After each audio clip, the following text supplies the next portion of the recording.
आज हम पढ़ेंगे महाराणा प्रताप की जीवन गाथा। महाराणा प्रताप को राजपूत वीरता, शिष्टता और दृढ़ता की एक मिसाल माना जाता है। दुश्मनों के सामने सिर्फ महाराणा प्रताप का नाम लेने भर से सेना के पसीने छूट जाते थे। एक ऐसा राजा जो विषम से विषम परिस्थिति में किसी के आगे झुका नहीं। महाराणा प्रताप को जितना उनकी बहादुरी के लिए जाना जाता है, उतना ही उनकी दरियादिली और प्रजा व राज्य से उनका प्रेम जग जाहिर है। कुछ इतिहासकार बताते हैं कि प्रताप निहत्थे दुश्मन के लिए भी तलवार रखते थे। महाराणा प्रताप पर बहुत सी फिल्में और धारावाहिक बने हैं, कई शोध हुए और उन किताबों पर लिखे गए। आज भी प्रताप की गौरव गाथा बच्चों को पढ़ाई जाती है ताकि उनकी रगों में महाराणा प्रताप की तरह देशभक्ति और बहादुरी का प्रवाह बना रहे। महाराणा प्रताप को बचपन से ही ढाल तलवार चलाने का प्रशिक्षण दिया जाने लगा, क्योंकि उनके पिता उन्हें अपनी तरह कुशल योद्धा बनाना चाहते थे।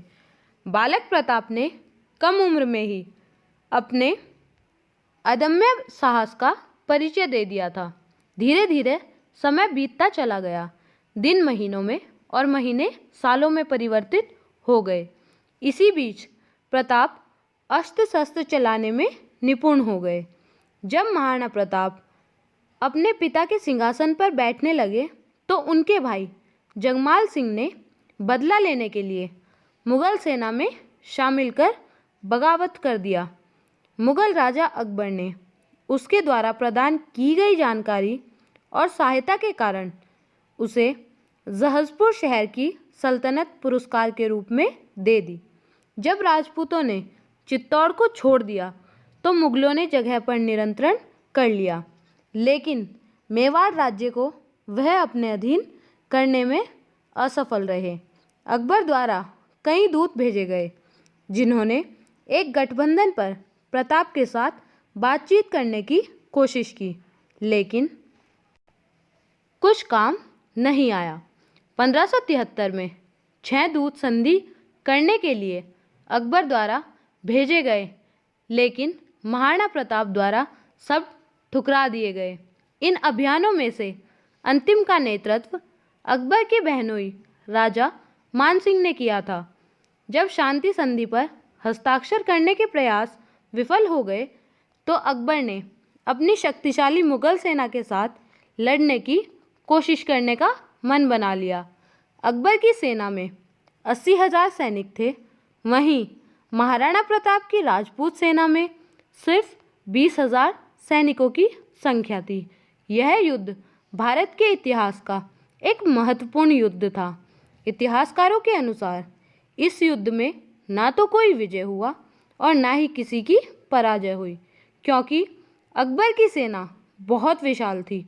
उसके सामने 20,000 की सेना थी। इसके बावजूद वो महाराणा प्रताप को बंदी नहीं बना पाए। हार के बावजूद भी महाराणा प्रताप ने अपना मनोबल कमज़ोर नहीं होने दिया और आखिरकार अपने खोए हुए क्षेत्रों को पुनः प्राप्त किया। महाराणा प्रताप का जन्म कुंभलगढ़ के किले में हुआ था। ये किला दुनिया की सबसे पुरानी पहाड़ियों की रेंज अरावली की एक पहाड़ी पर है। महाराणा का पालन पोषण भीलों की कूका जाति ने किया था। भील राणा से बहुत प्यार करते थे। वे ही राणा के आँख कान थे। जब अकबर की सेना ने कुंभलगढ़ को घेर लिया तो भीलों ने जमकर लड़ाई की और 3 महीनों तक अकबर की सेना को रोके रखा।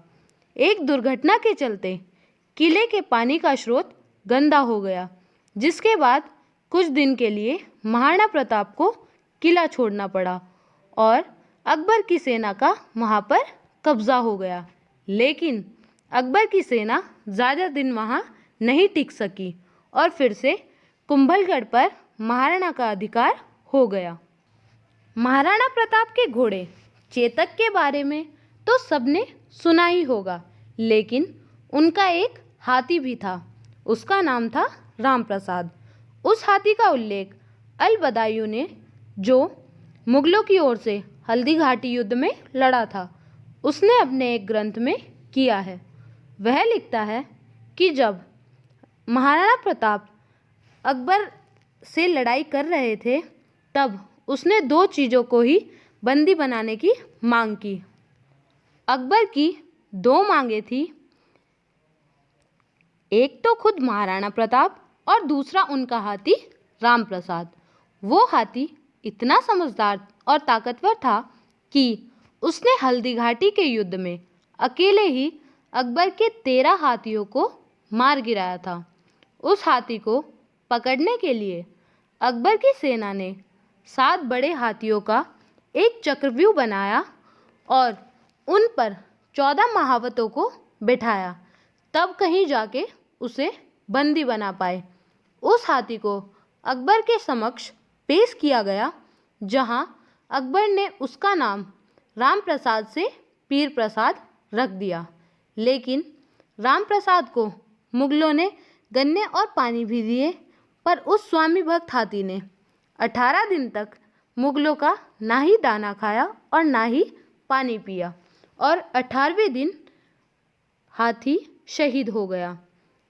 तब अकबर ने कहा था कि जिसके हाथी को मैं झुका नहीं पाया, उस महाराणा प्रताप को क्या झुका पाऊंगा। हल्दी घाटी के युद्ध में बिना किसी सैनिक के राणा अपने पराक्रमी चेतक पर सवार होकर पहाड़ी की ओर चल पड़े। उनके पीछे 2 मुगल सैनिक लगे हुए थे, परंतु चेतक ने अपना पराक्रम दिखाते हुए रास्ते में एक पहाड़ी बहते हुए नाले को लांघकर प्रताप को बचाया, जिसे मुगल सैनिक पार नहीं कर सके। चेतक द्वारा लगाई गई यह छलांग इतिहास में अमर हो गई। इस छलांग को विश्व इतिहास में नायाब माना जाता है। चेतक ने नाला तो लांघ लिया, पर अब उसकी गति धीरे धीरे कम होती जा रही थी। पीछे से मुगलों के घोड़ों की टापें भी सुनाई पड़ रही थी। उसी समय प्रताप को अपनी मातृभाषा में आवाज़ सुनाई पड़ी, नीला घोड़ा रा असवार। प्रताप ने पीछे पलटकर देखा तो उन्हें एक ही अश्वरोही दिखाई पड़ा और वह था उनका सगा भाई शक्ति सिंह। प्रताप के साथ व्यक्तिगत मतभेद से उसे देशद्रोही बनाकर अकबर का सेवक बना दिया था और युद्ध स्थल पर वह मुगल पक्ष की तरफ से लड़ता था। जब उसने नीले घोड़े को बिना किसी सेवक के पहाड़ की तरफ जाते हुए देखा तो वह भी चुपचाप उसके पीछे चल पड़ा, परंतु केवल दोनों मुगलों को यमलोक पहुंचाने के लिए। जीवन में पहली बार दोनों भाई प्रेम के साथ गले मिले। इस बीच चेतक इमली के पेड़ के पास गिर पड़ा। यहीं से शक्ति सिंह ने प्रताप को अपने घोड़े पर भेजा और वे खुद चेतक के पास रुके रहे। कहते हैं यहीं चेतक ने अपने प्राण त्याग दिए थे। चेतक लंगड़ा हो गया था, इसलिए पेड़ का नाम भी खोली इमली हो गया। कहते हैं इमली के पेड़ का यह ठूठ आज भी हल्दी घाटी में उपस्थित है। महाराणा प्रताप सिंह को पहला स्वतंत्रता सेनानी माना जाता है, क्योंकि उन्होंने अकबर के नेतृत्व वाली मुगल सेनाओं के सामने कभी आत्मसमर्पण नहीं किया था। महाराणा प्रताप के बारे में और ऐसी इंटरेस्टिंग फैक्ट्स के लिए हमारे चैनल को सब्सक्राइब कीजिए, वीडियो को लाइक और शेयर कीजिए।